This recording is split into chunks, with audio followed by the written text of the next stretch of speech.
बच्चों आज हम केमिस्ट्री का इलेक्ट्रोकेमिस्ट्री चैप्टर को डिस्कस करेंगे जो सीबीएसई बोर्ड में 9 मार्क्स का चैप्टर है। इस चैप्टर में सबसे इम्पॉर्टेंट टॉपिक जिससे आपका बोर्ड में क्वेश्चन आएगा ही आएगा, टॉपिक है numerical based on Nernst equation. इससे हर साल क्वेश्चन आता है। अब इस पे क्वेश्चन क्या पूछा जा सकता है? देखिए, नस्ट इक्वेशन जो दी जाती है वो सेल पोटेंशियल कैलकुलेट करने के लिए दी जाती है। तो ई सेल कैलकुलेट करने के लिए आ सकता है, या फिर आपका डेल्टा जी नॉट कैलकुलेट करने के लिए आ सकता है। डेल्टा जी नॉट होता है स्टैंडर्ड गिब्स एनर्जी। केसी का मतलब होता है इक्विलिब्रियम कांस्टेंट। तो बोर्ड एग्जाम में या तो आपसे सेल पोटेंशियल कैलकुलेट करने के लिए आता है, या फिर डेल्टा जी नॉट कैलकुलेट करने के लिए आता है, या इक्विलिब्रियम कांस्टेंट कैलकुलेट करने के लिए आता है। अब ये जो क्वेश्चंस हैं यहाँ पर 5, 6, 7, 12, 16, 15, 18, ये सारे क्वेश्चंस आपके इसी टॉपिक पर बेस्ड हैं।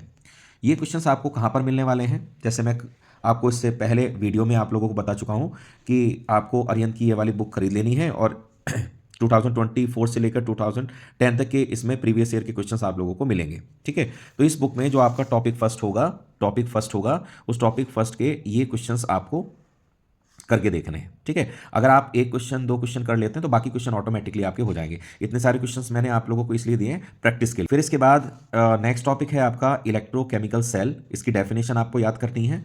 Uses of salt bridge in a galvanic cell, ये आपको याद कर लेना है। और इस पर बेस्ड जो आपका क्वेश्चन नंबर 9 है और क्वेश्चन नंबर 4, ये आपको जरूर करके जाने हैं। ठीक है, फिर इसके बाद आपका टॉपिक सेकंड आएगा जिसमें आपका लिमिटिंग मोलर कंडक्टिविटी, इसकी डेफिनेशन आपको याद करनी है। फिर मोलर कंडक्टिविटी की डेफिनेशन याद करनी है। Kohlrausch's law of independent migration of ion, इसकी डेफिनेशन याद कर लेनी है।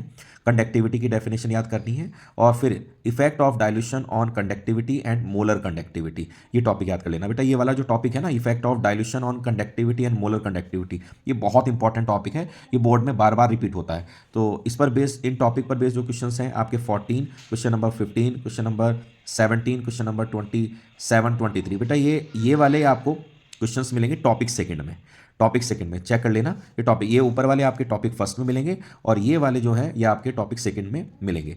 फिर न्यूमेरिकल बेस्ड ऑन कॉलरॉस लॉ और मोलर कंडक्टिविटी और डिग्री ऑफ डिसोसिएशन, इस पर भी बेस्ड न्यूमेरिकल आपका बोर्ड में आ जाता है। तो आप प्रैक्टिस के लिए आप 32, 33, 35, 40 और 38 क्वेश्चंस कर लेना। ये भी आपके टॉपिक सेकंड में ही मिलेंगे। ठीक है, इसके बाद आपको टॉपिक 3 देखना है इस बुक के अंदर। तो टॉपिक 3 में कौन कौन से टॉपिक आएंगे आपके? Faraday's first law, numerical based on Faraday first law. तो ये टॉपिक आप ये क्वेश्चंस आप कर सकते हैं। ठीक है, इसके बाद ये वाला जो टॉपिक है बैटरी में आपके प्राइमरी और सेकेंडरी बैटरी आती है। फिर प्राइमरी बैटरी में भी आपको 2 एग्जाम्पल पढ़ने होंगे, ड्राई सेल और मरकरी सेल। और सेकेंडरी बैटरी में आपके लेड स्टोरेज बैटरी और निकल कैडमियम बैटरी। तो 2 एग्जाम्पल प्राइमरी बैटरी के हैं और 2 एग्जाम्पल आपके सेकेंडरी बैटरी के हैं। ठीक है, फिर एक आपका फ्यूल सेल है और फ्यूल सेल के एडवांटेजेस।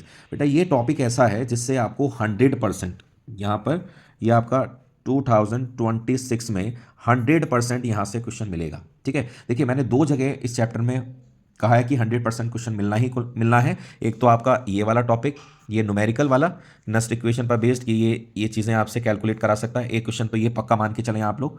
दूसरा बैटरी से क्वेश्चन आएगा, ये वाले जो टॉपिक हैं बैटरी और फ्यूल सेल, इससे पक्का क्वेश्चन आएगा। तो आप किस तरह से इस टॉपिक को तैयार करें? क्वेश्चन नंबर 39, 10, 16, 11, 15 और 17, बस ये क्वेश्चंस आप करके चले जाए। देखिए मैं ये नहीं कह रहा हूँ कि आप ये पढ़ें, बस आपको करना ये है कि जो ये क्वेश्चंस हैं जो आपके अरिहंत बुक के हैं, इनको आप बार बार पढ़ लीजिएगा।